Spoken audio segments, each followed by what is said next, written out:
Sure. Good evening, today's my topic is one and a half ventricular repair. To start with, by definition, one and a half ventricle is a combination of bidirectional glen in association with intracardiac correction of a small subpulmonary ventricle. And actually, it is an biventricular repair. It is nothing but Kant's repair.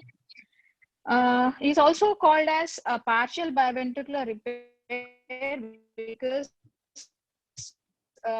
various reasons. I'll be detail. The term one and a half ventricular repair has been coined by Bilksley in 1982. This repair was atresia, and scenario where is considered or like practice for voice clarity. Everyone repair is that what? No, sir. Autika, we can't hear you actually. The audio is not clear. Now? I mean, it's better. It comes and goes. So if there's some internet issue, you probably need to fix it or something. I think you can start now. If it crops up, we will remind you again. Okay, fine. Yeah. 1 second. Log into this also.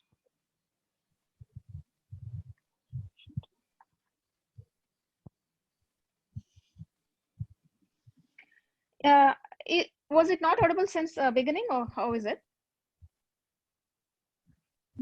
Hello? No, there was a lot of interruption. I think your voice is breaking in between. Okay. How is it now, sir?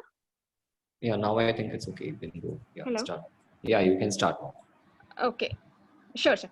The clinical scenarios where the one and a half ventricular repair were considered or like wherein the pulmonary ventricle is incapable of when the function or the structure of the pulmonary ventricle may be a morphological RV or morphological LV is incapable of by itself taking care of the pulmonary circulation, wherein because of structural factors like it could be a bipartite ventricle or a unipartite ventricle, or the functional issues being RV dysfunction were found to be the causes which have driven this ventricular repair. And it is mainly considered when the ventricle is capable of pumping one half of the circulation, while the other ventricle is deemed inadequate or requires offloading. That is, whether it is incapable of taking the extra volume. That is, here there are two inputs into the pulmonary ventricle, that is from the SVC and the IVC. By deviating the SVC input into the pulmonary ventricle, actually we are decreasing 1/3 to 30 to 45% of the input into the already challenged ventricle. That's how the principle of one and a half ventricular repair actually acts. And the other names given for the one and a half ventricular repair are like the pulsatile bidirectional cavopulmonary anastomosis, or a partial biventricular repair, or one and a half ventricular repair. What is the principle behind this? The principle I actually mentioned here in bidirectional glen, the decreased volume load on the pulmonary ventricle actually improves the ventricular output by decreasing the preload and decreasing the wall stress on the already compromised ventricle. And it also improves the systemic oxygen saturation. This is done by actually not overloading other normal functioning ventricle, say it is morphological RV or LV, and without any risk for pulmonary embolism. And this risk for pulmonary embolism may persist in the presence of residual interatrial shunt. But usually in individuals with one and a half ventricular repair without interatrial shunt, the systemic saturations are maintained and the risk of paradoxical embolism is lessened with one and a half ventricular repair. And it is considered as a modification of serious circulation because there is no left to right or right to left shunt, and the QP, that is the pulmonary flow, is equal to the systemic flow. And what is the physiology here? As I already mentioned, there are two inlets into the pulmonary circulation, that is actually into the pulmonary ventricle, the two inlets being the SVC inlet as well as IVC inlet. The SVC inlet is disconnected from the ventricle, and it is made directly into the pulmonary artery, and the outlet being single, that is the pulmonary artery. So why is it called as pulsatile glen? The reason for calling it as a pulsatile glen is that the flow through the pulmonary artery actually happens in two phases. That is one in the systole, and the second phase, that is in the diastole. When the IVC blood reaches the pulmonary artery during RV systole, whereas the SVC blood reaches the pulmonary artery actually in the diastolic phase. Hence, it is known as a pulsatile glen. And what are the rationale and what are the indications for the one and off ventricular repair? They're like the rationale behind considering one and off ventricular repair is that the with a single ventricular repair or a Fontan circulation, the long-term outcomes were very bad, and whereas with a biventricular repair with the borderline pulmonary ventricle, the early post-operative outcomes were very poor. So in order to balance this, the one and off ventricular repair actually was devised to deal with the early biventricular repair and the late Fontan issues. The late Fontan issues being the ventricular hypertrophy, RV dilatation, and RV failure. Whereas in the borderline pulmonary ventricle, going for a biventricular repair usually leads to acute RV failure. And these two are tackled with this. And the indications are like to deliver the entire systemic venous return to pulmonary artery without actually compromising the RV function and without actually significantly raising the central venous pressure. And the anatomical criteria for considering one and off ventricular repair being the size of the RV and the tricuspid valve annulus measurements. And the functional criteria being the pulmonary ventricular function, the ability of the pulmonary ventricle to generate the appropriate force or the work is indexed, and the output depends mainly on the morphology, function, and the pulmonary vascular resistance. So the factors, as I told, are considered before considering before taking a patient for one off ventricular repair, or the tricuspid valve annulus size, which is actually measured through Z-scores, the RV compliance, the presence or absence of tricuspid regurgitation, the morphology of RVOT, degree of pulmonary artery hypoplasia, and pulmonary vascular resistance. So a brief about these being like, how is the pulmonary, the tricuspid valve annulus size measured? It could be measured pre-operatively or it could be measured intraoperatively. Intraoperatively, as all of us know, it is usually measured using Hager's dilators. There are different sizes of Hager's dilators, and whichever can be measured through the tricuspid valve actually gives the size of the tricuspid valve annulus. That's the same as for the pulmonary valve annulus measurements, which is usually done while TOF repair. Whereas the pre-operative assessment of tricuspid valve annulus size is majorly done using a 2D echo, and it is measured in the largest diameter in apical four-chamber view, and it is always indexed to the body surface area, and it is taken as Z-scores. Coming to the RV size, the severity of RV hypoplasia is actually measured via three indirect parameters, those being, one being the tricuspid valve annulus size, second being RV cavity measurements, and third being the RVOT measurements. So based on this, anatomical selection criteria for the ventricular repair, be it a biventricular repair or a univentricular repair, or it could be a 1.5 ventricular repair. So based on these parameters, that is the tricuspid valve annulus Z scores, pulmonary ventricular volume, this anatomical selection criteria has been proposed. That is, if the TV valve annulus size is more than minus 2, that is Z value, and pulmonary ventricular volume being more than 80%, then such an individual is a candidate for biventricular repair, whereas tricuspid valve Z value being less than minus 10 and pulmonary ventricular volume being less than 30%, which indicates a very severe RV hypoplasia, is a candidate for Fontan's surgery or Fontan's procedure. So moving on, in patients with poorly functioning RV, taken up for 1.5 ventricular repair, if the RV dilatation is more than 120% of the, 120% of the RV volume, with moderate or ventricular dysfunction, are actually initially studied as candidates for 1.5 ventricular repair. And in addition to the anatomical selection criteria, which I mentioned before, there were other criteria. They were like the tricuspid valve Z scores alone, that is ranging from minus 4.8 to minus 1.5. And tricuspid valve diameters alone, 45 to 70% of the normal. And the tricuspid valve to mitral valve ratio being 0.54 to 0.8. And RV diastolic volume ranging from 45 to 75% of the predicted. All these criteria were studied, and they have found that in various studies, these were different selection criteria for 1.5 ventricular repair, and they have found similar, concordant results with 1.5 ventricular repair. And what are the circumstances, special circumstances, wherein 1.5 ventricular repair can be considered? The first being Epstein's.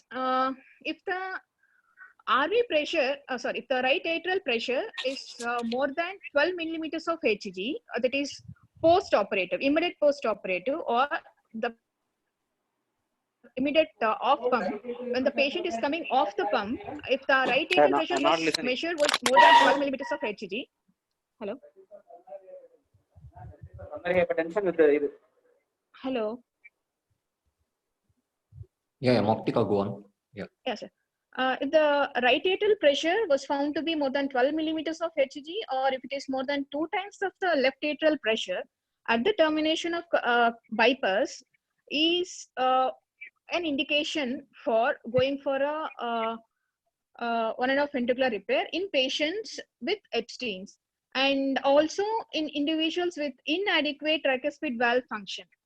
What they have found is that by actually adding the bidirectional Glenn to the proper Epstein's repair, actually the TR has improved by decreasing the preload on the RV, which has improved the tricuspid valve function as well as the RV function. And it has also improved the leaflet coaptation by decreasing the preload or the end diastolic and end systolic volumes. By decreasing these volumes, actually the bidirectional Glenn has improved the leaflet coaptation following Epstein's repair. So in the presence of dilated RA and RV, the favorable impact on arrhythmias and ventricular function was also seen in patients post Epstein's repair. The second condition being DTGA, wherein the RV is very small, and these individuals who are initially managed with PA banding, they are later taken up for arterial switch surgery with VST closure and a bidirectional Glenn after adequate pulmonary artery maturation. Here, the bidirectional Glenn is favored because the RV size is small, and in these individuals, some of them where there is a severe hypoplasia is found, they are actually pushed into the Fontan circulation or a Fontan repair. But some of the individuals have been tried with 1.5 ventricular repair, and they have found favorable results. Also in CCTGA, where the LV is small, Ilbavi et al. Has tried 1.5 ventricular repair as an alternative when the systemic ventricle or the RV, where it is the morphological RV, function is borderline. In CTG with VST and PS, where the tricuspid valve is normal, they have found that a bidirectional blend with a VST closure and a partial outflow tract enlargement have actually decreased the arrhythmia rate. And what they have found is that the benefit with incomplete relief of the obstruction of LVOT is that it actually prevents the intraventricular septal shift into the pulmonary ventricle, thus maintaining the geometry of the systemic ventricle and decreasing the incidence of the systemic AV valve regurgitation. So this they have found in this subset of individuals. And moving on to the anatomic substrates, where exactly we can consider this, or where there is a substandard RB pumping into the pulmonary circulation. This being because of incomplete or rudimentary. Moktika, one second. Sir. No, Yes, see, sir? when you're talking of indications, you brought out Epstein's. I think the next Yeah, sir. common thing we should talk about is a pulmonary atresia with intact septum. This Okay, sir. DTGA and CTGA subsets and all that should be lower down on this. Oh, okay, sir. Okay. See, how many DTGAs have you seen where the RV is hypoplastic? Because RV is a systemic ventricle in both instances, isn't it? Yes, These are all yes. extremely anatomically very rare variants. Okay, okay, sir. And same way in CTGB with VSDPS. There you said you want to do a VSD closure plus partial outflow tract enlargement. Yes. Okay, and then you want to leave the which ventricle as the systemic? Sir, there is no switch done here. No, that's what. So you're saying that's the hypoplastic LV, which is Yes, a subpulmonary ventricle. You just relieve the obstruction there, close the VSD. Yes, sir. Yeah, so that's not actually an anatomical repair. Yes, it is not an anatomical repair. Yeah. Okay.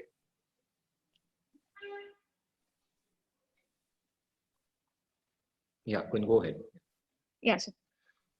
When in substandard RV pumping, that is with incomplete and rudimentary right ventricle in univentricular AV connections to dominant left ventricle, and rudimentary RV because of overriding of the RV junction or a hypoplastic RV cavity leading in cases with PA, IVS because of right ventricular hypertrophy.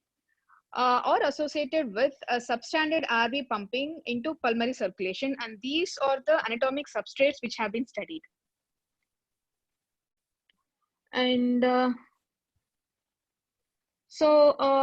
based on the indication for the surgery and for prognostication, the Toronto group has divided individuals into 3 groups, A, B, C, and D. They have found that 1.5 ventricular repair, if it is done with a small pulmonary ventricle, it comes under group A, and group B being repair done in individuals with chronic RV dysfunction, and group C being facilitation of repair without a size or functional problem in pulmonary ventricle, and group D being acute repair done in individuals with acute RV dysfunction. And they have found that it can be used as an alternative to Fontan revision in the setting of RV hypoplasia with intractable arrhythmias. So these were the 4 prognostic groups where 1.5 ventricular repair have been studied, and they have found that whatever the group being, the final outcomes were good with 1.5 ventricular repair. That is the long-term outcomes. And they have also found that in individuals with, this is a non-congenital subset, that is in patients with the carcinoma of lung with RV metastasis, where the patient is subjected for the resection of the RV mets along with a lobectomy. These people can be considered for 1.5 ventricular repair as a temporary means, is what papers. This is a non-congenital subset wherein a 1.5 ventricular repair can be considered. So what are the contraindications for 1.5 ventricular repair? The absolute contraindication being in patients with PAIVS, wherein the coronary circulation is dependent on the RV pressures, that is RV dependent coronary circulation. If the RV is decompressed, there is no proper pressure head for the coronary circulation, so it is extremely fatal. So it is an absolute contraindication for one-and-off ventricular repair.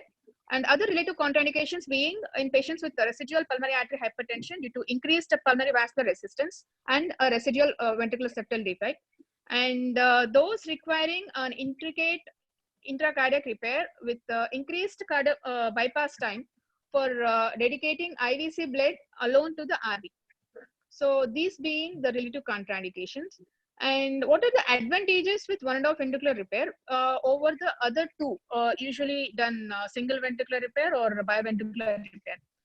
What are the advantages with a bidirectional glen? That the advantages with bidirectional glen are like the RV volume unloading is possible, and the normal systemic saturations are achieved with no risk for any paradoxical embolus. And this is a situation a paradoxical embolus can still be seen following a one-and-off ventricular repair if there is a residual AST. If there is no residual AST, then only there won't be any paradoxical embolus, and that's what it signifies. And by adding extra ventricle to, although it is inefficient ventricle, the advantages are like the whatever the added ventricle it is, it actually takes up, it adds up to the increased cardiac output, and the exercise capacity in individuals with one-and-off ventricle is more when compared to the Fontans, and the maintenance of the pulsatile flow because of the ventricular systolic function being preserved, and the hepatic venous blood is distributed to both the lungs, and the flexibility to increased pulmonary vascular resistance is seen, and the circulation is possible at low venous pressures. And they have found that in individuals with who have undergone Rasseli's procedure, the longevity of the conduit with the addition of BD glen is more. They have found that by adding a BD glen or a bidirectional glen, it decreases the venous ventricular preload and thus increases the longevity of the conduit which has been used during the surgery. And as I said, in Epstein's, by decreasing the preload, it actually increases the RV function and decreases the incidence of arrhythmias. So these were the advantages found with one-and-off ventricular repair. And what are the complications with one-and-off ventricular repair? They being the increased incidence of chylothorax and pleural effusions. And this aneurysmal dilatation of SVC is seen in situations wherein there is severe pulmonary regurgitation and the SVC pressures are increased in a subset of individual where there is precedent pulmonary arterial hypertension. So these were some of the observed complications. And what are the specific issues with this kind of repair? Yes, pulmonary regurgitation. Here. Yeah, but are you talking of a pulmonary regurgitation in the when the PA pressures are elevated or it's normal? Sir, that they didn't mention, sir.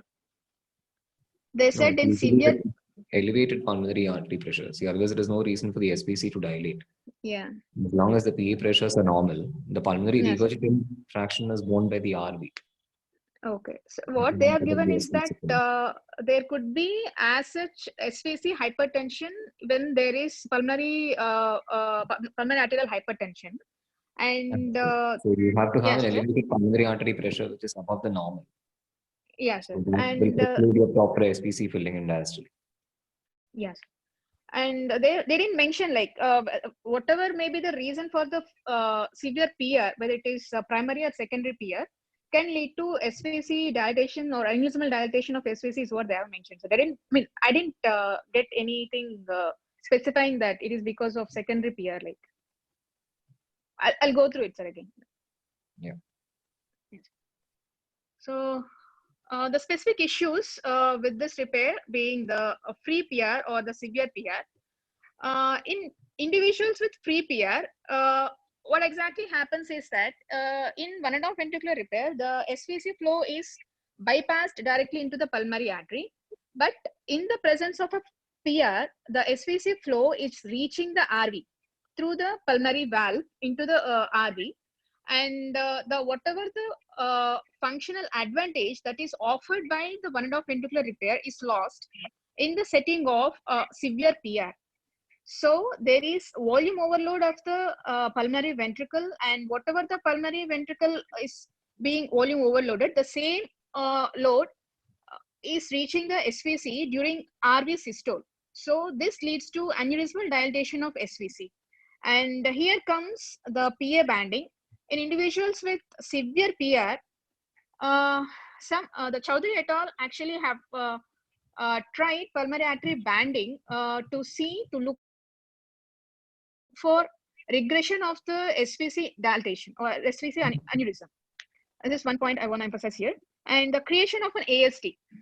So as I told, there are two indications for creation of an AST as a temporary pop-off measure, wherein the raised right atrial pressures are decompressed by means of a AST.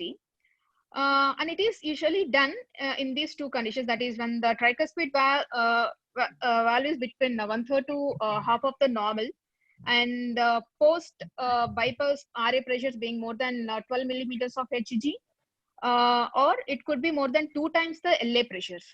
So this was mentioned.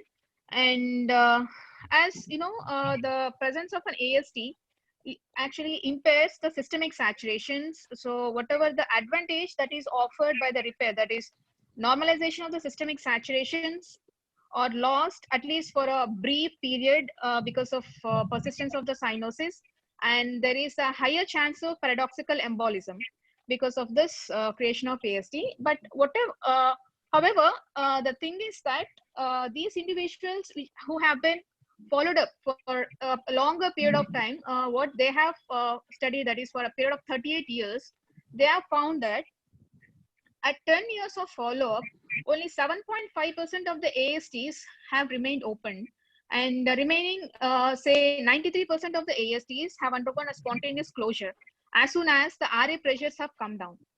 And some authors have advised another technique, that is adjustable interatrial communication, which is actually to tide off the early post-operative adverse hemodynamics to regulate the central venous pressures. But it is a technically challenging thing, and it has not been tried in many individuals. So coming to the azygous vein. Theoretically, it has been seen that the azygous vein initially has been left open, and it was thought that it actually decreases the the SVC pressures by redirecting the flow from SVC into the IVC into the RV. But later on, Chowdhury et al. Have studied that by clipping the azygous vein, they have actually looked at that the steal from the bidirectional gland is decreased or avoided, and thus how the systemic desaturation is avoided. And sir, you asked me how the systemic desaturation is avoided. I went through that, and they have said that in patients with pulmonary arterial hypertension, this azygous vein actually bypasses the blood from SVC to the IVC. But they didn't give a specific reason as to, or explanation as to how the systemic desaturations are decreased, sir. No. You have written that the systemic desaturation happens, isn't it? No, sir. There's a decreased systemic saturation. That's what decreased systemic saturation is desaturation.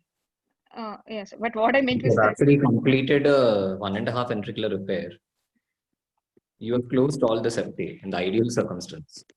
So even if you have not, if you have left the azygous open, the azygous drains into the IVC, and the IVC pumps antegrade into the PA. Mm. So the only thing that desaturation will happen if you leave an atrial fenestration. Yes, sir. That has not got anything to do specifically with an azygous clipping or not. And azygous will be clipped in most of the glen. Otherwise, there's no point in doing a glen. Yes, sir. So if you just But- connect the SPC to the PA and leave the azygous, by default, their blood has to flow down the azygous because any day your systemic venous pressures are much lower than Higher. the arterial pressure. The glen will not function in that instance. Yes. We Yes. have not done a 1.5 ventricular repair. Okay. Okay. Sir, in most of the glen procedure, azygous will be clipped, sir. In all the cases, it has to be clipped. That is one of the essential steps in a glen. Steps. Hello. Otherwise, it will not flow there, isn't it? Yes, sir. Yes. Hello. But hello. Hello. Yeah. Yeah. Hello. Sir. Good evening, sir. Hello. Yeah, tell me. Hello. Sir. See, this 1.5 ventricle. The whole idea is to avoid all the intracardiac shunting and to try to have a as far as possible anatomical and physiological circulation, right? So this thing where they have mentioned that we create an ASD and all, I like, doesn't it fail the whole purpose of doing a 1.5 ventricle?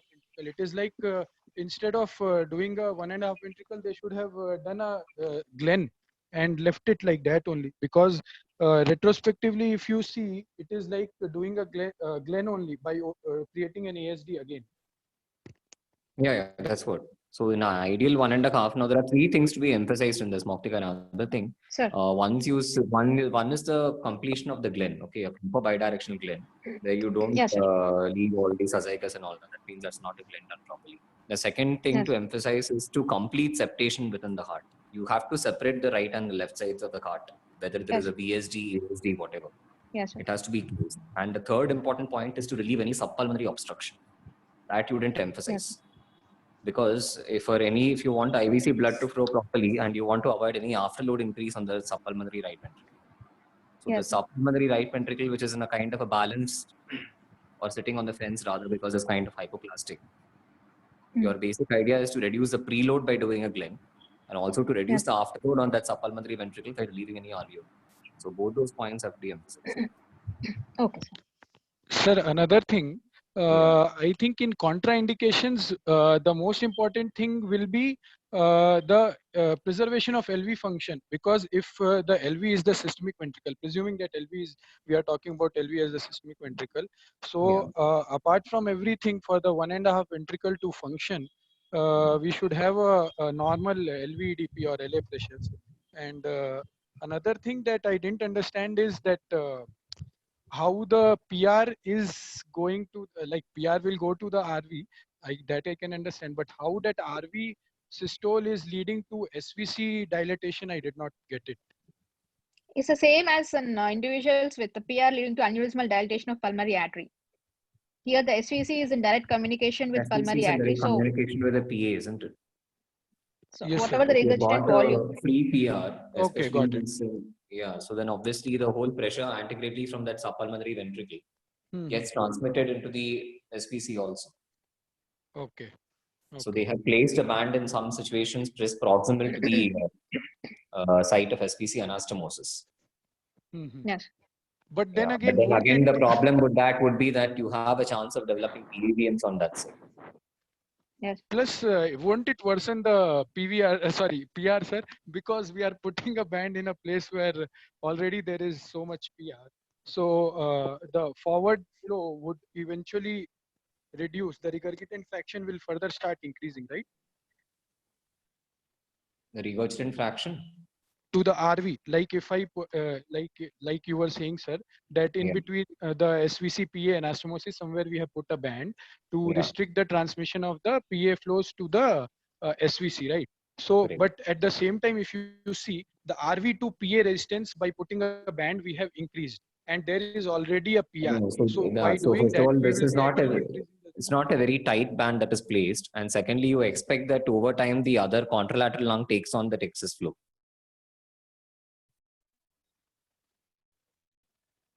Okay, sir. Okay.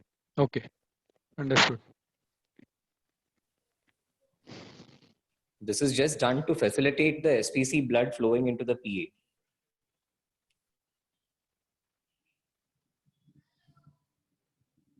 Yes, sir. Yes, sir.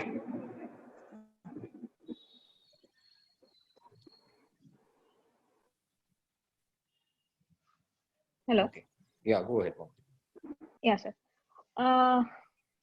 Moving on to the failure of the one and off repair, what happens and how the patient usually presents with when there is a failure of one and off repair?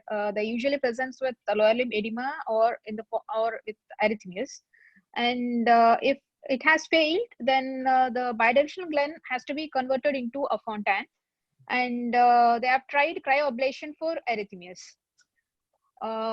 in these individuals. And this is to summarize. What are the results which have been found in various studies, like for one and off ventricular repair? They have found that there is an improvement in exercise tolerance, the NYHA functional class, and as well as the early mortality in different subsets of population. And they have also found that there is decreased incidence of arrhythmias in Epstein subset of population following one and off ventricular repair. And to conclude, in patients with a borderline pulmonary ventricle, it is always preferred to go for a one and off ventricular repair over Fontan circulation. That's it, sir. Yeah, so what is the mortality with these procedures? Now, just one thing is that last subset which you mentioned, you are trying to Yes. do this in an acute right ventricular dysfunction, just Yes, as sir. a bailout. Mm. Those patients fare poorly, even if you try to Yeah, push. they have mortality is high. Mm. Yeah. So mortality in several studies have varied, starting from 0% to as high as 12 to 15%. So Yes, it sir. depends.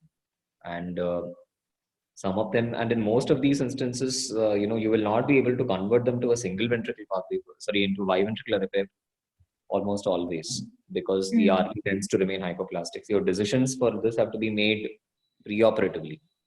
Mm. And the rare instances in which they fail, over several years later, then they will Yes. develop the usual complications when the IVC pressure goes high, despite Okay. you're creating an atrial fenestration and all that. Yes, sir. Will end up with complications like protein losing enteropathy and other effects of hepatic venous congestion.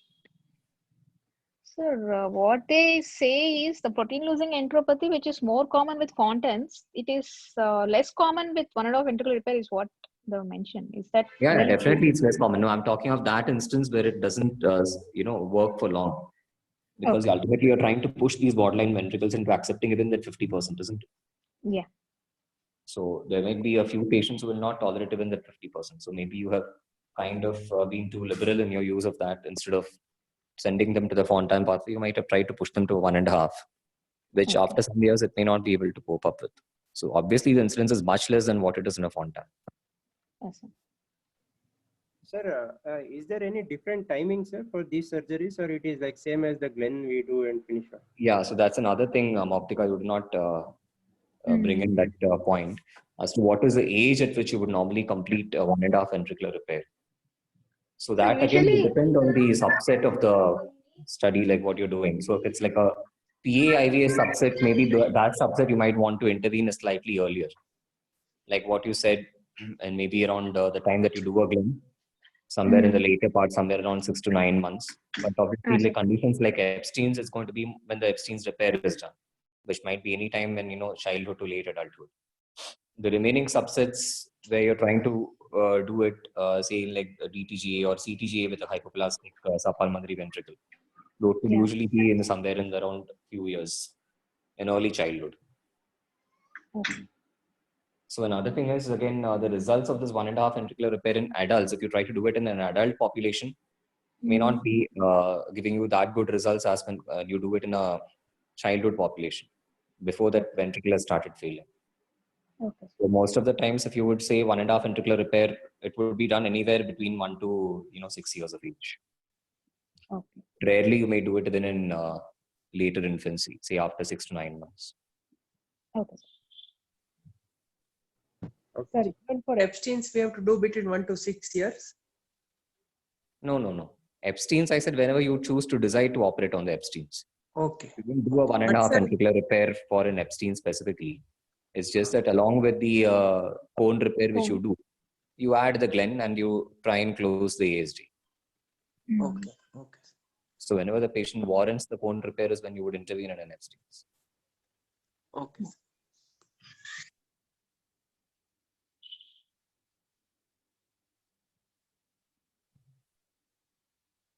Okay. So I think, yeah, this was fairly okay. And Sir, good afternoon, sir. Dimpo, yes, sir. So we'll discuss the other topic also, sir. Is it okay? yeah, I mean, you said someone, but what do you want to discuss? You want to discuss the whole CTGA, is it? Yes, sir. I mean, as much relevant for our 10 marks question, sir. Jinesh is ready with the topic, sir. Okay. I mean, is that asked like that? I mean, the whole of corrected transposition has been asked as a question for you. Yes, sir. LTG has been asked. Specific portions. No, sir. LTG. The question was LTG only. Sir. Okay. Yeah. Okay. We can discuss that. Yeah.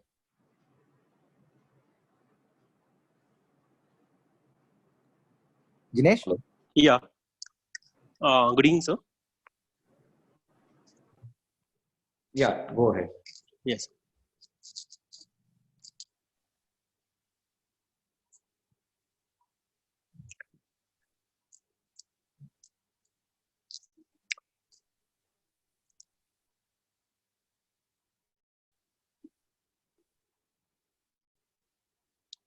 Hello. Is the screen visible? Hello. Yeah, Jinesh, it's visible. Yeah. Good evening, sir. The question which was asked was describe the morphology, clinical features, investigation, and management of CCTJ. So CCTJ is a congenital heart disease wherein we have double discordance, which is atrioventricular and ventriculo-arterial discordance. It has also been named double discordance, physiologically corrected transposition, L transposition, and congenital corrected transposition. Moss also mentions it as isolated ventricular inversion. However, as per Orloff, in isolated ventricular inversion, it is atrioventricular discordance with ventriculo-arterial concordance. The CCTJ was first described by Karl von Rokitansky in 1875. Its prevalence is 0.03 per 10,000 live births and includes around 0.4% of all congenital heart disease and around 4% of all conotruncal defects. The lifetime recurrence risk is around 2.5% in first degree relatives. The 95% patients have situs solitus and 5% do have situs inversus. 25% of CCTJ will have either a dextrocardia or a mesocardia. The risk factors have been parenteral exposure to dyes, industrial chemicals, or smoking. Coming to embryology, basically the heart at day 22 of intrauterine life is composed of a fused cardiac tube consisting of various dilatations which form the future cardiac chambers. On day 23, this cardiac tube undergoes elongation and looping is started. Normally, the cephalic portion bends ventrally, caudally, and towards the caudal portion bends dorsally, cranially, and towards the left. This rotation brings the bulbocordis, which forms the future RV, towards the right side, and the ventricle cavity towards the left side. This leads to a side-by-side ventricular relationship. The problem with CCTJ is regarding this looping, wherein the straight tube loops in such a way that the ventricular cavity goes on towards the right side, whereas the bulbocordis moves towards the left side of the loop of the cardiac tube. After the between the 4th and 7th decade, the endocardial and the conotruncal cushions form, and these further separate the ventricular cavity into the inflow and the outflow tracts. Unlike the normal circumstances, the subaortic conus persists in a case of LTJ, and it is responsible for an anterolateral position of ascending aorta in relation to a posterior and a left pulmonary artery. The aorta and pulmonary artery remain parallel to each other and do not cross like a normal heart. And further twisting can lead to a more superior or inferior relationship between the RV and LV, such that the ventricular septum is in a more horizontal position in cases of DTJs. The aorta is straight and convex to the left, but it doesn't form a cardiac border on the right side.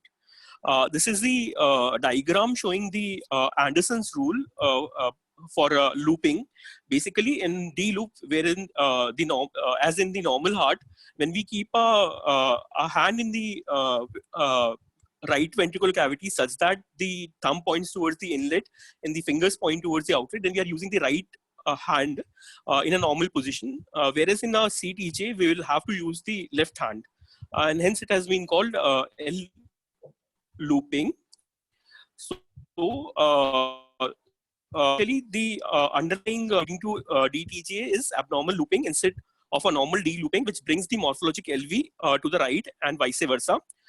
Most frequently in such looping, there will be a transverse ventricular arterial connections.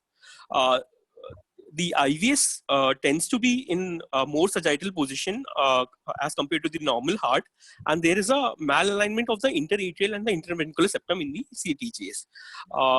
This malalignment is such that there will be a further deviation of the interatrial septum anterior and towards right of the interventricular septum, creating deviating it away from the interventricular septum.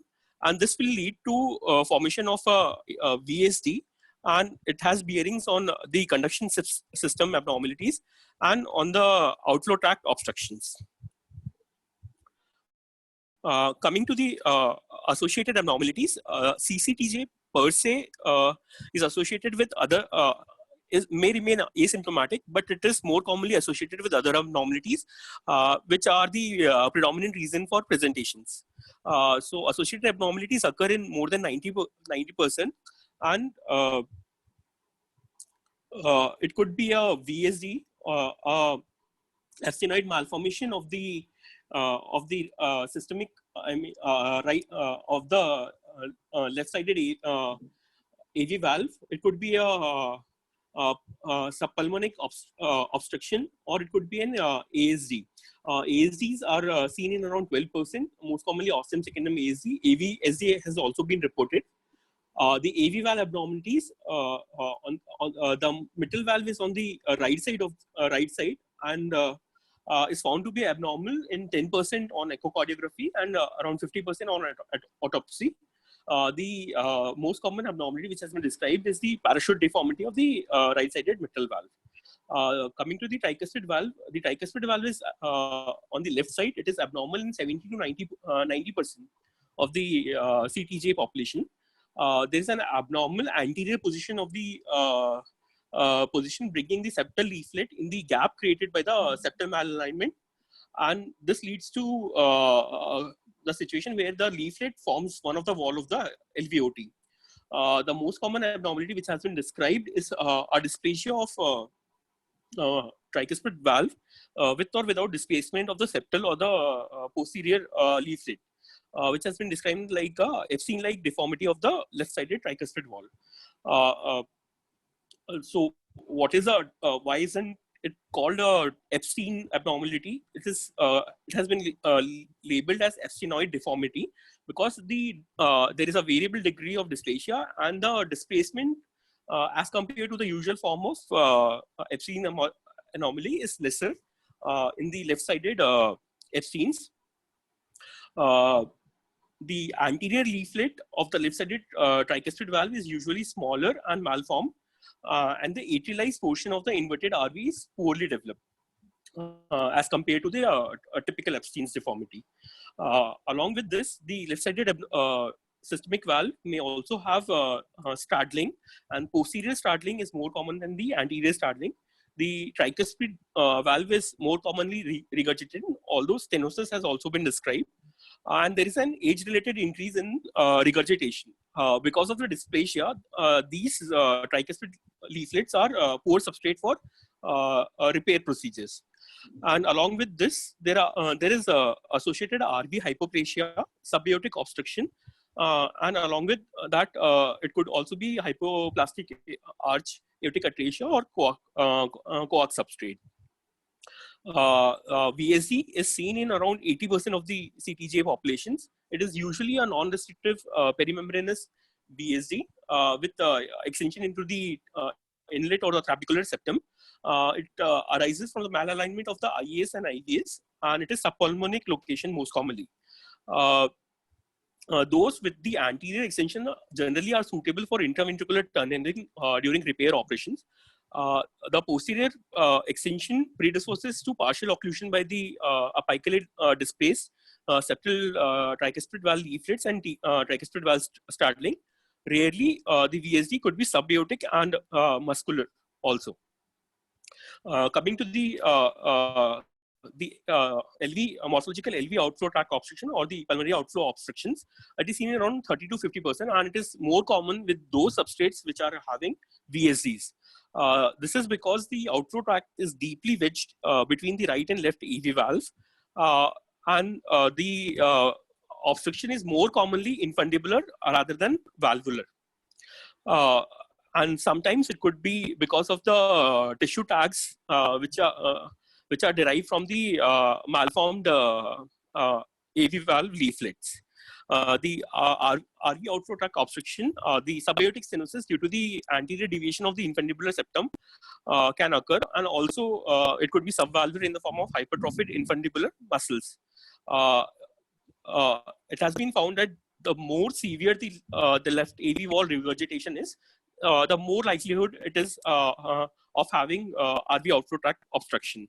So the LV valve regurgitation, it has both functional as well as an anatomic bearing. And RV outflow tract obstruction could also be associated with other arch abnormalities. Coming to coronary artery anomalies, the most common pattern which has been described in CTJ is of the coronary artery ventricular concordance. So Chin et al., they have given a rule as in CTJ, the proximal coronary artery anatomy follows the aortic sinus.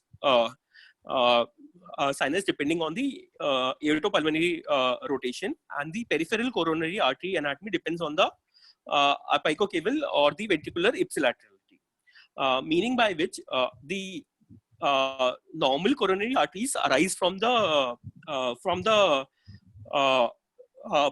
facing sinuses, which are the sinuses which are in contact with the RV outflow tract. And if one sees the sinuses standing from the non-coronary sinus,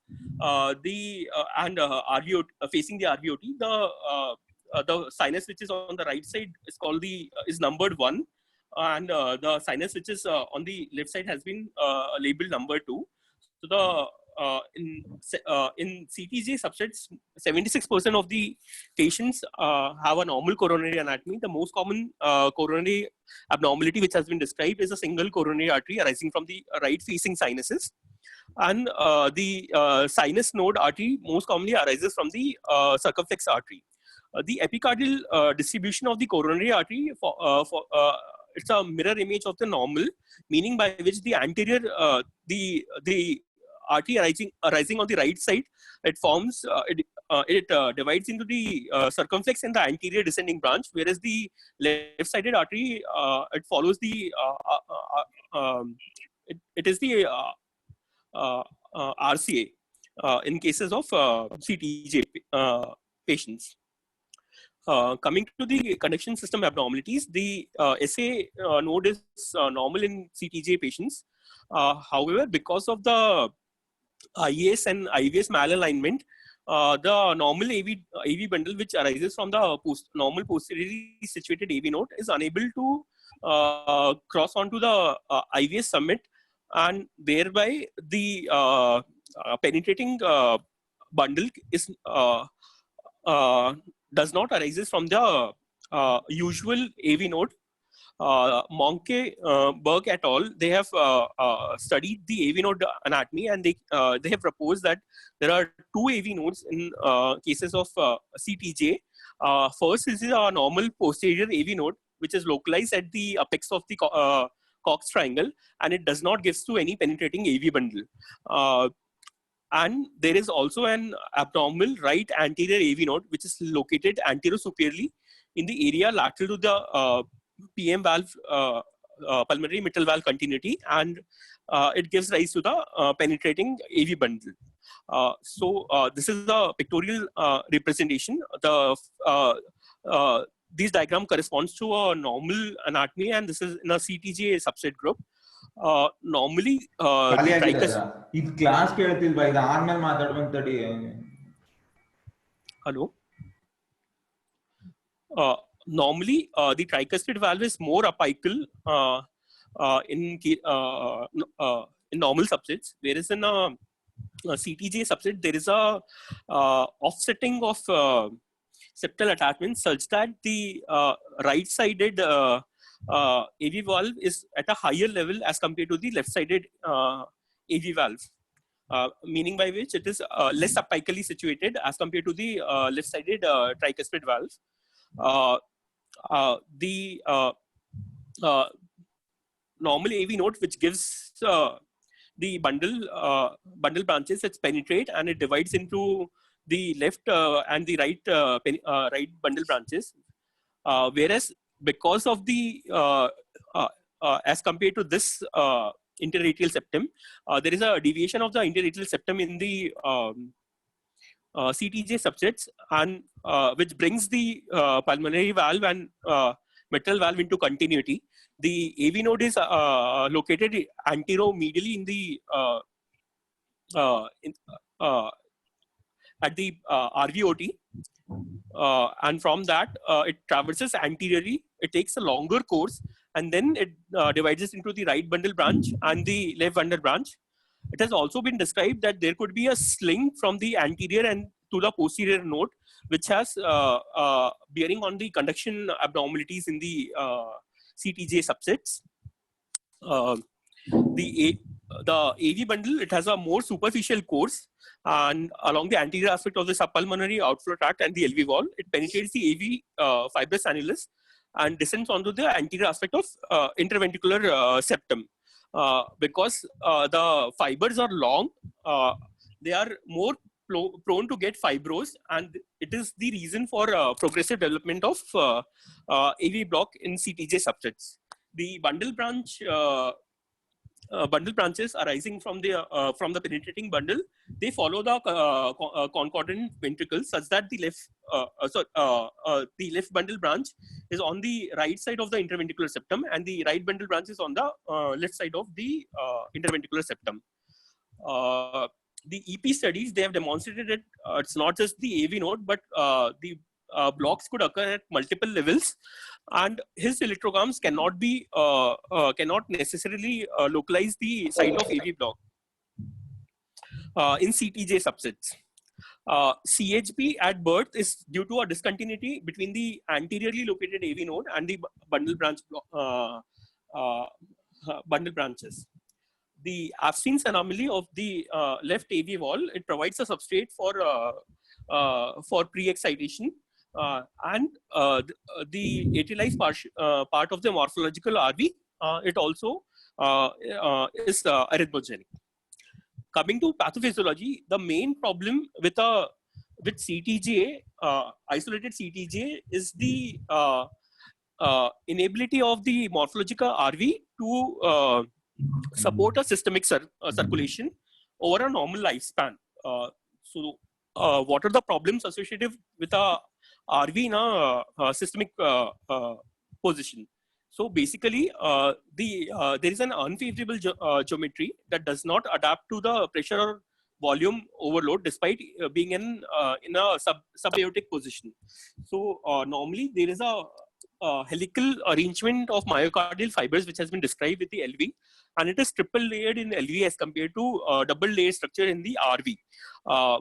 But when in CTJ subsets, when there is a transposition of the morphological RV onto the left side, the RV still retains the same myocardial fiber arrangement, and it is unable to generate sufficient force to support a systemic circulation. The regional strain, twist, and radial wall motion of subaortic RV differs considerably from what a normal subaortic LV has. A normal subpulmonic RV is normally has a considerable high end diastolic volume, so as to maintain effective cardiac output despite having an effective EF of around 45 to 45%.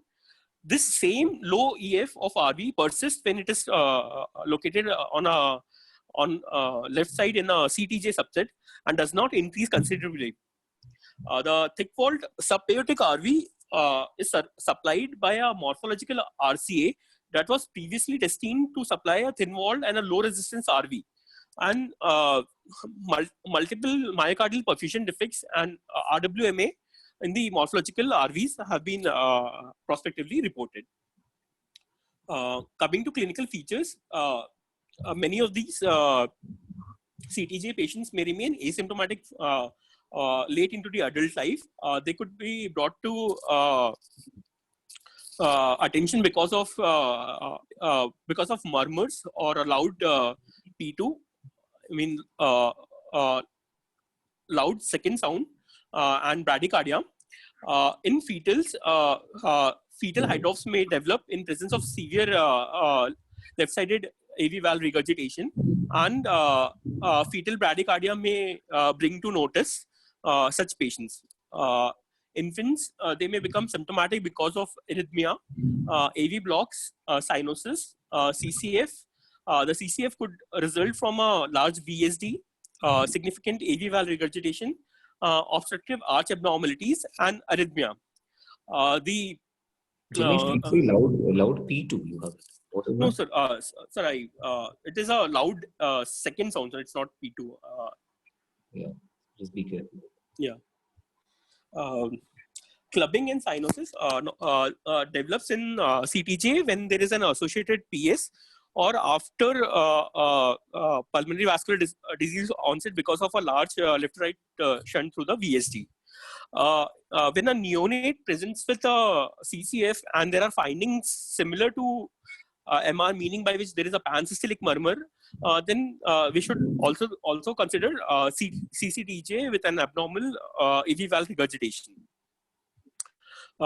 Adults, they present with exertional dyspnea or easy fatigability in secondary to AV valve regurgitation, mostly in the 4th decade. RV dysfunction, arrhythmia, and heart block may develop in the around 5th decade. Angina pectoris, which is due to the demand-supply mismatch, can be seen, and there could be a paradoxical embolism or severe cyanosis in presence of severe PS. JVP, it could present with multiple variations. The PR prolongation can manifest by an increased A wave to carotid pulse interval. 2:1 block can be manifested. CHP, there could be independent A waves with random Cannon waves. Prominent A wave in those substrates which have a prominent subpulmonic obstruction, and those with PS and a non-restrictive VSD, they behave like a top physiology and they have a normal JVP. The pulse could be normal, or it could be bradycardia because of AV blocks or CHP. Coming to palpation, the RV impulse is accentuated because of a systemic AV regurgitation, which is followed by a systolic expansion of LA that causes an anterior displacement of the heart. There is no medial retraction of apex as the LV is on the left side. the anteriorly posed anterior position of aorta can lead to a palpable second sound. There could be a hyperactive precordium because of a large VSD, and associated pulmonary stenosis can lead to a systolic thrill. Coming to auscultation, S1 is soft. This could be secondary to increased PR, CHB, or because the left-sided F-scenes leading to a softer AV valve closure sound. There is a loud palpable single S2 heard at base, which is because of an anteriorly positioned aorta. Aortic ejection click could be heard because of a dilated root and anteriorly based aorta.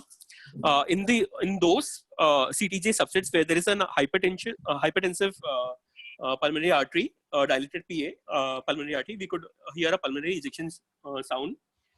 Those who have developed pulmonary hypertension, there will be a loud single S2. This is because of a already loud A2 and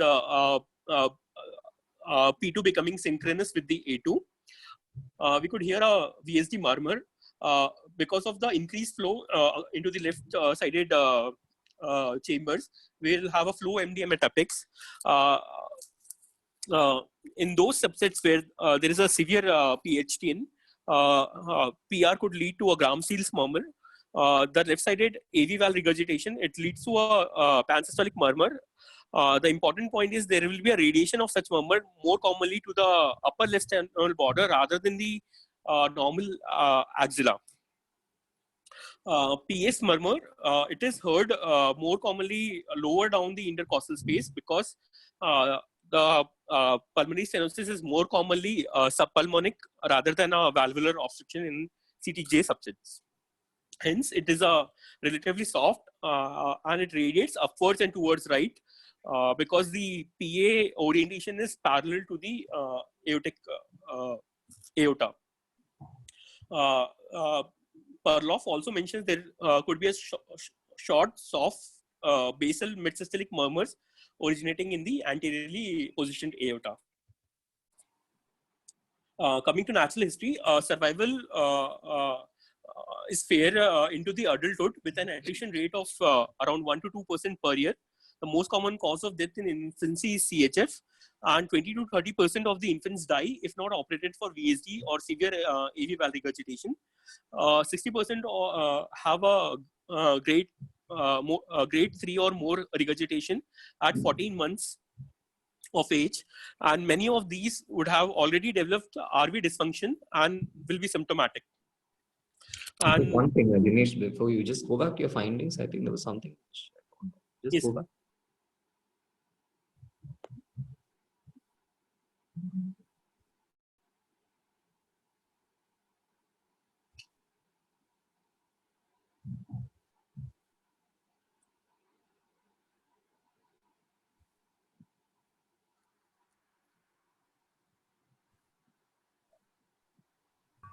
What is the cause for this mid-systolic murmur in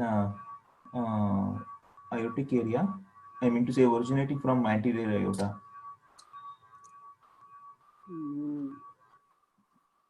Probably because of the LV volume overload, the antegrade flow murmurs. That is what I could think of. But this has been mentioned in the Perloff. This form Perloff directly. Arun. Yeah. Yeah. What? Hello. Yeah. Tell. Hello. This thing, I think that is because of it is in that subset where there is the PS with VSD PS where the more of the blood is being shunted into the aorta and thereby causing the flow murmur, I think.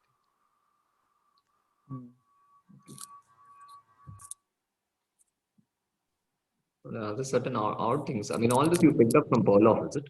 Yes, sir. Okay. Now, how often do you hear another thing you said is a hypertensive dilated PA giving a pulmonary ejection sound?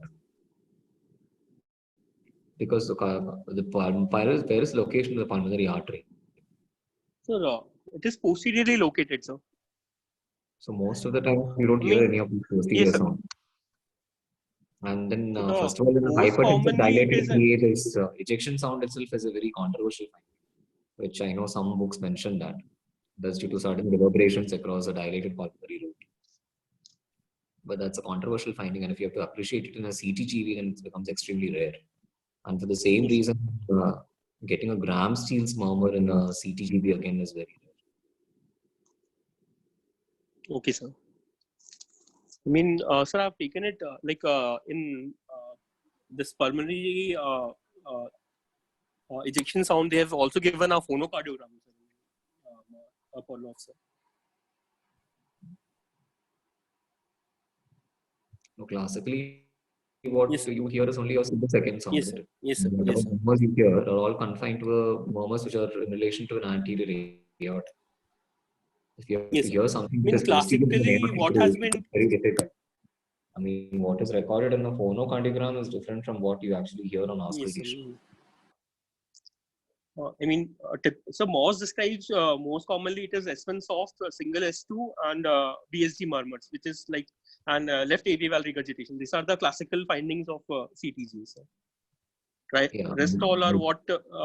If there is a PS, obviously, then you will get a PS murmur because that tends to be quite harsh. Though the pulmonary artery is posterior in that location, you may be able to hear PS murmur. But apart from that, getting a Graham-Steele and those ejection sounds from a dilated pulmonary trunk and a hypertensive PA, that looks a bit doubtful to me. Okay.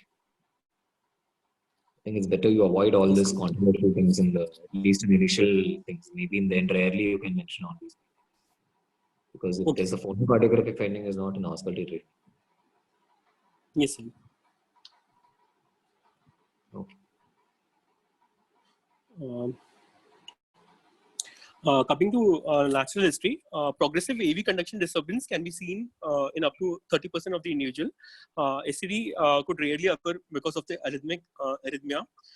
Age-related risk of developing CHV is around 2% per year. Clinical features depend mostly on the coexistence abnormality. However, the longevity in CTJ subjects depends on the vulnerability of subaortic morphological RV, even in absence of coexisting abnormalities. In presence of coexisting lesion, it is the occurrence of heart failure and systemic ventricular dysfunction occurs more commonly for at any given age as compared to those without such lesions.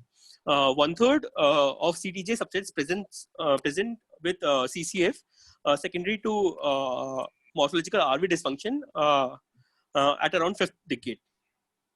That is like first presentation of asymptomatic CTJ subjects. Coming to ECG, the P wave axis could be normal. LAE could be seen in case of severe AV valve regurgitation, and RA in those subjects with PS or PHTN. The interventricular septum has a sagittal disposition in cases of CTJ, and therefore the sequence of activation of the septum is oriented from right to left and usually in a superior anterior direction as compared to the normal individual. Therefore, the Q waves in CTJ are present in the right precordial leads, and it is absent in the left precordial leads. And because of the superior and the anterior direction, we also have Q waves which are appearing in the inferior leads. And there could be a QR pattern in V6 with a reciprocal RS pattern in V1. This is a typical ECG of a CTJ, wherein we are having Q waves in the right precordial leads with absent Q waves in the left precordial leads. This is more striking when there is a LV volume overload.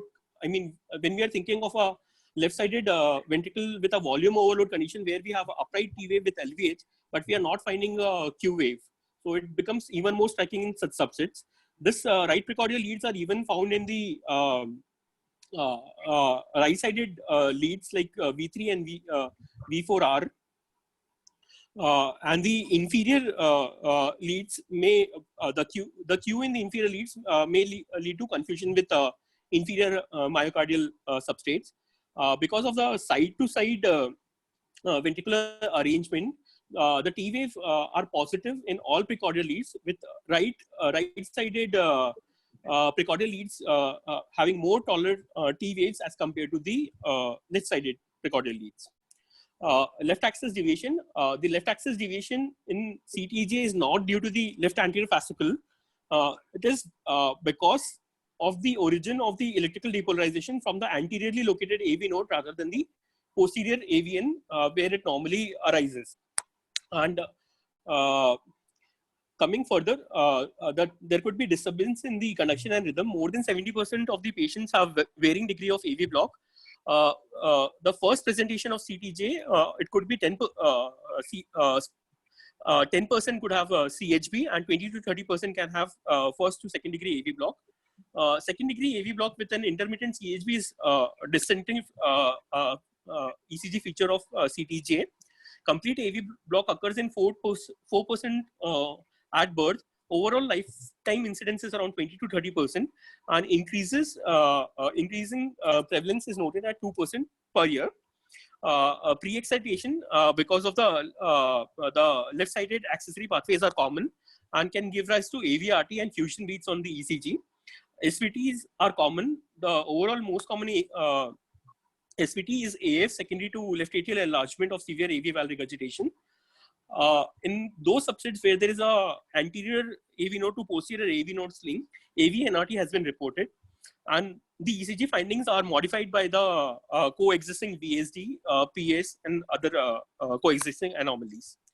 Coming to X-ray, the characteristic feature is a narrow vascular pedicle. This is because of the parallel arrangement of the great arteries, and the aorta is in a normal individual, there is a triad in which the aorta forms the ascending aorta forms the left border, and the pulmonary trunk and the aortic knuckle forms the left border of the heart. This triad is lost in the case of CTJ, and there will be a narrow vascular pedicle. Ascending aorta forms the right border normally. That will not be there. Yes, sir. There is a hump-shaped appearance of the left cardiac sellout. This is because of a prominent inverted infundibulum, and septal notch can be seen. This is because of the location of the anterior interventricular groove. Normally, the right hilum lies lower as compared to the left hilum, but in case of LTJ, because of the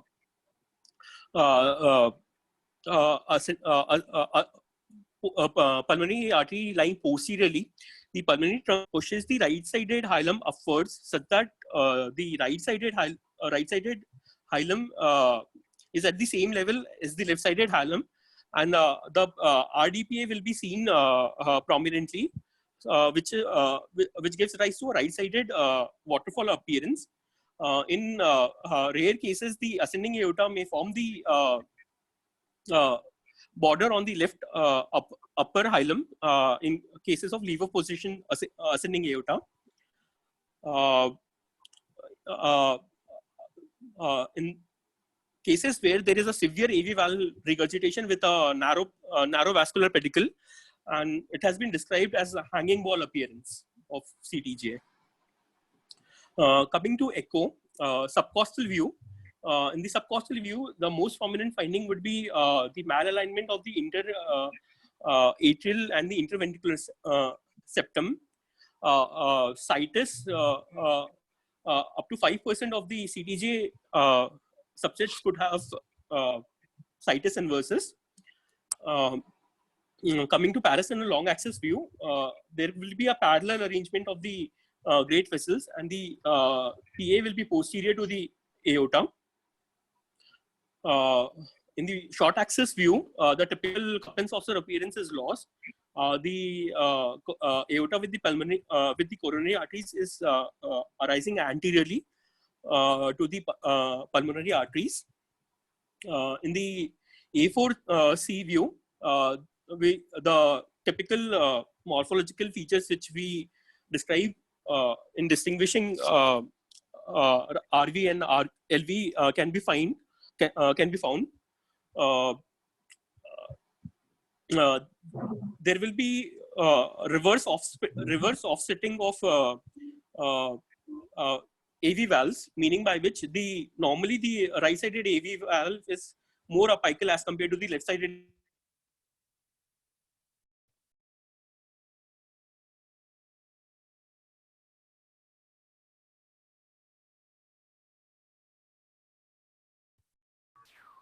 Hello. We lost his audio, sir. Yeah, sir.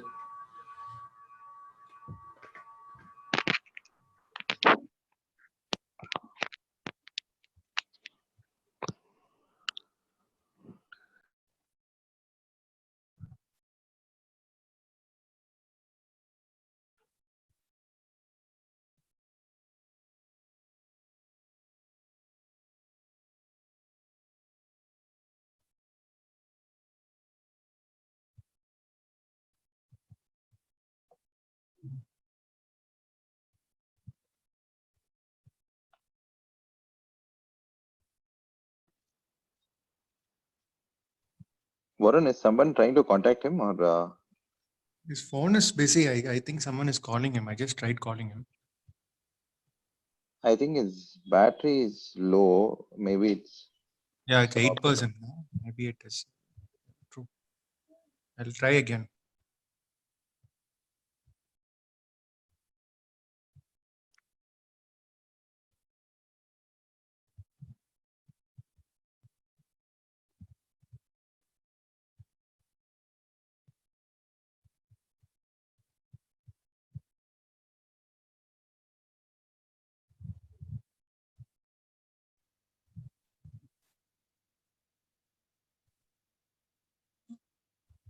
He's logging back in, sir. To just a minute.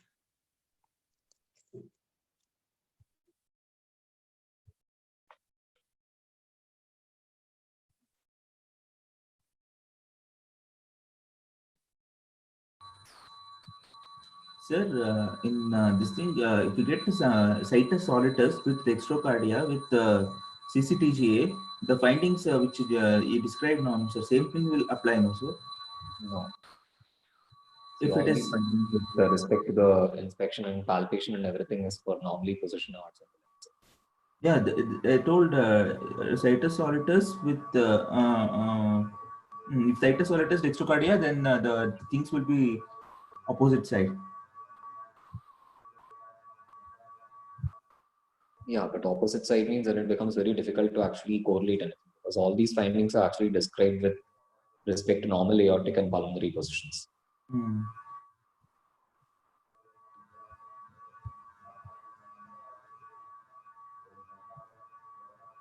So only thing is you can say is that the apex is on the right side, whatever intercostal space occupies, and which would be of an RE morphology. And clinically, all these diagnoses, And we can only suspect, we can only tell it the as a aorta top. is more towards the right side if it's a fully dextrocardic heart. Sir, in the CCTGA, apex will be LV type only, no, unless until some complication is there. CCTGA apex is never of an LV type. It's always of an RV type. Okay.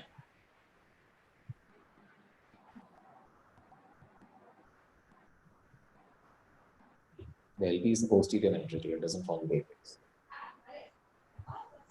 But palpable, like clinically also, it will be RV type only, sir. Yeah. Even like if a diffuse parasternal heave. or even if you've got a volume overload, even then the LV will. Okay, we'll get the parasternal heave with extending till the apex, that kind of typical apex of RV will get, sir. Parasternal heave, you're saying if there is a ventricular septum which is intact. Yeah. It can also cause of the parasternal heave in that extent.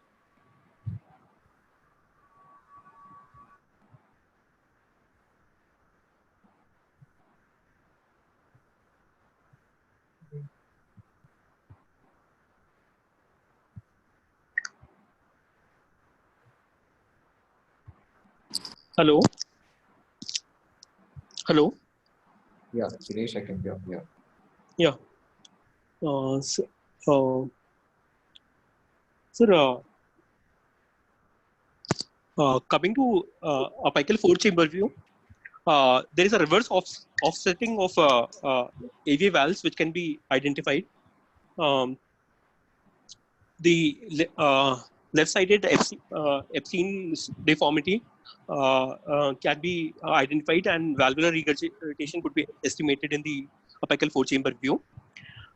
Coming to cath, basically cath is indicated in unoperated adults for PVR estimation in those which have uh, unexplained cyanosis, and to delineate coronary anatomy, and to assess LV hemodynamics in patient undergoing anatomic repair. In angiocardiograph, we can see a smooth wall ventricle giving rise to pulmonary artery, whereas a coarse trabeculated ventricle will give rise to aorta in CTJ subsets. Coming to management, medical management, neonates with duct-dependent pulmonary or systemic circulation will require prostaglandin infusion until surgical interventions. Large VSD who present with CCF will require anti-heart failure measure. And those with systemic AV valve regurgitation with heart failure, they will require diuretics, beta blockers, and afterload decreasing measures. Those presenting with complete heart blocks, pacing will be required. Surgical repair, it is divided into physiological repair or the conventional surgery and anatomical repair. Hello? Yeah. Yeah, physiological repair, it leaves the morphological RV as the systemic ventricle, and it can be considered when there is a competent tricuspid valve with a good RV function. However, all physiological repair ultimately develop TR and progressive RV dysfunction. In physiological repair, individual additional anomalies which are present in CTJs are addressed. In case of a large VSD, to decrease the pulmonary blood flow and preventing PVR, pulmonary vascular disease, PA banding can be considered. PA banding is also required for training morphological RV for a possibility of anatomical repair in future. PA banding has a beneficial effect in the form of septal shift, such that RV becomes less spherical and there's an increased AV cooptation, which improves the RV dilatation and and prevents RV dysfunction. Systemic to PA shunt will be required in those subsets where there is a decreased pulmonary blood flow, and those conditions where LV to PA outflow tract obstruction could be managed with a local resection or a LV to PA conduit. And VSD closure need to be addressed in those with CCF. Coming to TR, the indication for replacement, TR replacement includes symptomatic adults with severe TR and no more than mild systemic RV dysfunction. It was found that those with even more than mild RV dysfunction, the outcomes were poor. The 10-year post-op survival was less than 20%, with EF of less than 40 to 44%. Hence, it is a two-way recommendation to intervene whenever there is even more than mild systemic ventricular dysfunction. And because of the Epstein's like malformation, these tricuspid valves are poor substrate for repair, and hence replacement is preferred. These are the outcomes of the physiological repair. There's a surgical mortality of around 3 to 10%. CHP is seen in 15 to 30%. Survival at 10 years is around 65%. And freedom from RV dysfunction, it's 88% at 1 year and 43% at around 10 years. And TR develops in around 52% at 10 years. The risk factors for poor outcome include Epstein-like malformation of TV, degree of TR, systemic RV dysfunction, and complete heart block. Anatomic repair, it makes the morphological LV as a systemic ventricle. It depends upon the substrate, whether an LV outflow tract obstruction is present or absent. Those substrates where there is no LV outflow tract obstruction, we can proceed with a atrial baffle, which in the form of mustard or Senning surgery, which redirects the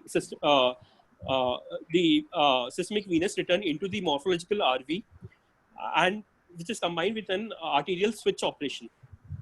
This has been labeled the double switch surgery. Like if neonatal anatomical repair is considered, then the morphological LV might be well suitable to for taking on the systemic function. But in delayed presentation, PA banding might be required to retrain the LV. The relative contraindication of double switch include a restrictive VSD, specific coronary anomalies, ventricular hypoplasia more than 50%, aortic valve straddle, and anomalies of the mitral valve. LV retraining via PA banding. Normally, we can consider double switch operation if the LV pressures are more than 70 to 80% of the systemic. The LV mass to LV volume ratio is more than 1.5. There is a normal LV wall thickness for a systemic ventricle, and normal LV function post PA banding. The median duration of PA banding has been found to around 12 to 14 months in these subsets. The complications include those which are associated with the atrial switch, including sinus node dysfunction, so SPTs, and baffle obstructions and leak, and those associated with switch operations like the coronary artery obstruction, neo-AR, neo-PR, pulmonary artery obstruction, and aortic root dilatation. The outcomes for double switch, there is an event-free survival of around 75 to 85%, in hospital mortality of around 10%, CHB develops in around 23%, and significant LV dysfunction is expected in around 12 to 14% patient. Those subsets of CTJ which have a LV outflow obstruction, they undergo Senning plus Rastelli combination, wherein the atrial baffle operation redirects the venous return into the into the morphological RV, and the pulmonary artery is closed off, and the LV is tunneled into the aorta, and an RV PA conduit is made. So there is the Rastelli Senning combination. It has a lower in-hospital mortality because there is a lower incidence of post-op heart block and AV valve regurgitation, and it avoids the problems associated with coronary transfer of the switch operation. Ilbavi's procedure, it is a type of Rastelli Senning procedure in which LV is tunneled to aorta and RVPA conduit is done. In those conditions where there is a severe straddling or severe ventricular hypoplasia, such patients are considered for univentricular palliation, and ultimately may require cardiac transplantation or mechanical circulatory support. This is a same management flow chart. Coming to guidelines, the adult congenital heart guidelines, there is a class 2A recommendation for cardiac MRI for assessing the RV dimensions and functions in adult TJ patients. The tricuspid valve regurgitation replacement is a class 1 indication in symptomatic adults with preserved or only mildly depressed systemic LV function. And whenever there is a conduit obstruction or intervention or replacement may be considered. Follow-up, lifelong follow-up is required, and the frequency at all visits, Holter monitoring exercise, and EP study may be indicated in such patients. So that's okay.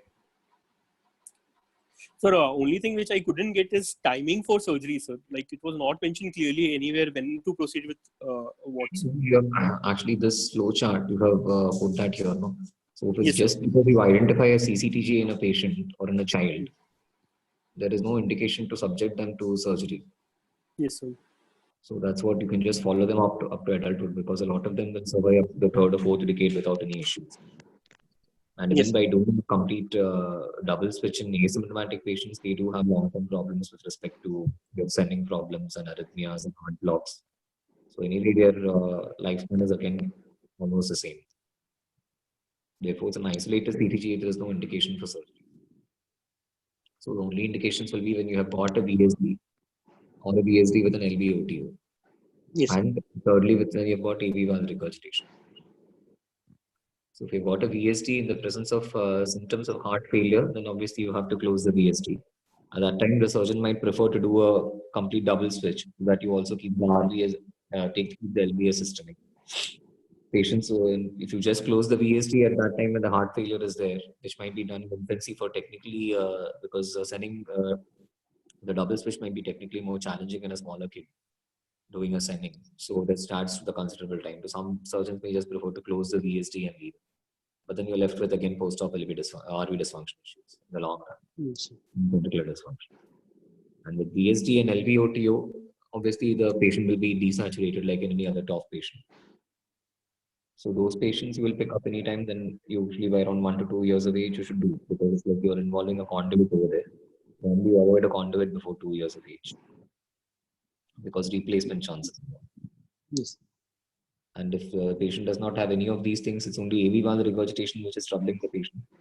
And like what you said, if the patient is symptomatic, obviously it's a class 1 indication. Otherwise, it's a class 2 indication if the patient is asymptomatic. We still think the MR volumes are kind of borderline or the RPH. Sir, any role for like interventions, apart from like conduit interventions? Conduit interventions. I didn't get what you mean. Like conduit obstructions. So it was mentioned that could be tackled. Apart from that, any other like interventional procedures like in the substrate, like CTJ subgroup? No, the only other thing you can do is like if they've got anytime they are desaturating, you might want to do a ductal stenting. Yes, sir. And you can do a hybrid PA banding. Apart from that, there is no other interventional indication for the CTJ. Yes, sir.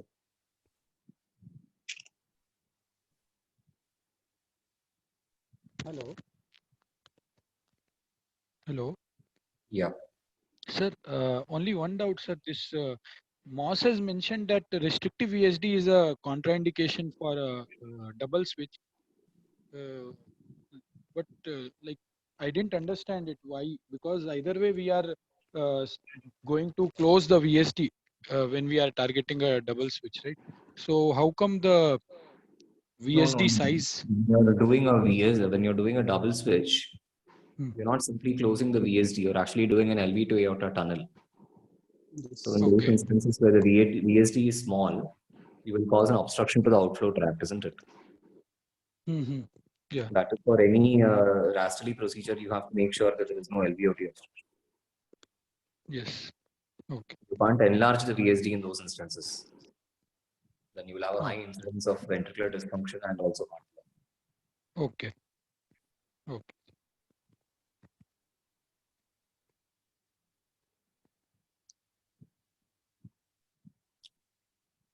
Okay. So thank you, sir. Okay. Sure. Thanks. Thank you, sir. Thank you, sir. Thank you, sir. Thank you, sir. Yeah, thanks.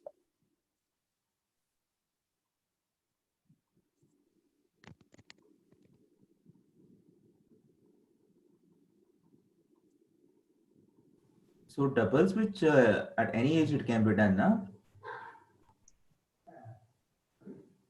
In like hello. Tell Jinesh. Yeah, Jinesh. Yeah.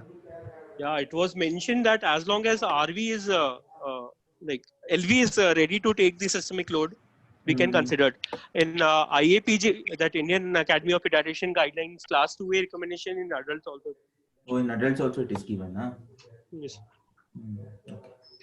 So I thought LV will regress soon, so it can't be done after some particular age limit. That's what was like what I found out as the median duration of banding normally, like in a typical TJ, what we do, will train for around 8 to 10 days now. In MOS, it has been mentioned like the training of LV training, the median duration of PA banding in TGA subsets was 12 to 14 months. Like even in adults, they You're telling about prolong it for a long. CCTGA. Yeah, CCTGA, the median duration of banding was 12 to 14 months. Okay. Now, So, hello. Hello. Mayanak. Hello. Minute. In CCTJ now you are doing a switch only when there is a big VSD, or you are correcting as there is a VSD PS if you are considering for a Rastelli. In any of the condition, the basic requirement for switch is there should not be any PS. No, these two are the indication for surgery na, in a case of this thing. That is not a switch, that is a type of switch where you are doing a Rastelli and a Senning in case of LVOTO. That's what I'm saying. If there is any LVOTO, then we are not doing switch. We are doing Rastelli there. That is a type of switch only na. If you are seeing the physiology. See, I mean, like what we define as a arterial switch, that switch is we are doing something similar to in physiology to that. But the typical switch wherein we cut both arteries and then we transfer the coronaries is not done. Not done, definitely.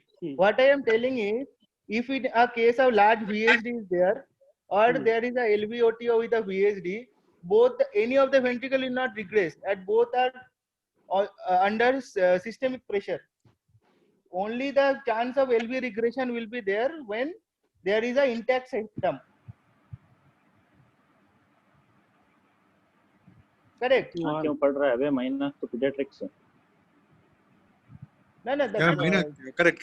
Yeah. Then there is in TGA, in CCTGA, when you are doing a switch, that is only in a case of VSD, large VSD closure, we are preferring that our LV to be a systemic ventricle. That's all. So in both the chances, the LV will not regress or RV will not regress in a CCTGA. So point is that we can do what I mean to say is also. whether there is an ASD or not. Like see this table, whether there is an ASD, VSD or not, both can undergo switch. The point is the switch only in isolated CCTJ we will not consider switch because there is a lot of complications for the switch. The patient can survive with physiological. No. If there is no VSD, only isolated CCTJ, these patients are like having a morphological RV. This in long term ultimately will go RV dysfunction, will develop TR and will undergo CCF. Maybe it is mentioned that the RV dysfunction starts after the second decade and it presents somewhere around the fourth decade. So overall your lifespan will decrease. Overall the lifespan will decrease for a switch also, na? In a switch complication, it will also what I'm decrease. saying, as compared to a normal individual, these are at disadvantage, and that's why we are considering for repair even in the absence of any other comorbidities. In this case, you have to do double switch. Okay. Yeah. Then there is a complication of that atrial switch, na, sinus node dysfunction, this baffle problem. These all problems should be taken into account na, before telling the patient to go for switch to have a normal life expectancy. That's why it is 2A, not a class 1 indication.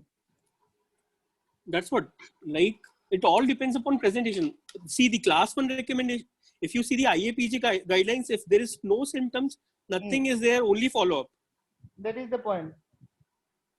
Okay. Neonatal early, when you have detected early on, it's a 2B recommendation, may be considered double switch. That's why we do not. But that doesn't consider whether there is a VSD or not. You are not understanding. If there is a no VSD, the physiology VSD and presence of hello. If there is no VSD, there is no LVOTO. It is a CCTGA. Only consideration is that in the long run, he will develop some systemic ventricle or RV dysfunction. Correct. Okay. For that, predicting that they will develop RV dysfunction, we should not consider switch in these cases. I think only after developing symptoms we will do surgery. Okay. So, but whenever you will consider, then what we will do in those subsets? Switch. Again, it will come to double switch only. Yeah. Then at that point, it will be helpful than the prophylactic surgery. And prophylactic switch. That's what, like, ultimately, whenever you are considering, it will be a DSO. Double switch. It will be a double switch, not a single switch. Regarding this apex, because RV is a systemic ventricle, the apex will be diffuse like a normal RV apex which we described. See, Perloff, what the statement it gives is no retraction exists medial to the IV sulcus because sulcus lies too close to the left sternal border. Normally, like what we describe, the apical impulse will be like it is two-phasic now. First, there will be anterior rotation and there will be a medial retraction. Correct. So that medial retraction component is gone because RV is not twisting over there. Then? Still we should call it. Okay. Now one doubt is there. In a case of a CCTGA VSD PS, what will be the apex? LV or RV? CCTGA? VSD? Yes.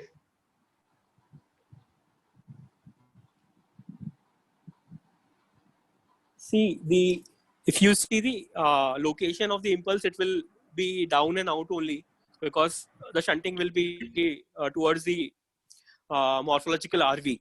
But like the characteristic which they have described, it is RV impulse. There will be no cardiomegaly definitely. In this setup, there will be no cardiomegaly. Why? It will be like TOF. It is a TOF physiology. So cardiomegaly will not be there. Only thing is that which is forming the apex, what is having hypertrophy. It will be a concentric hypertrophy. In a TOF, there is no cardiomegaly, na? Why there is correct. So what will form in that case also it will be RV type only mostly. Okay. In TOF, what? In this setup, what will be the ECG? There will be LV forces or RV forces?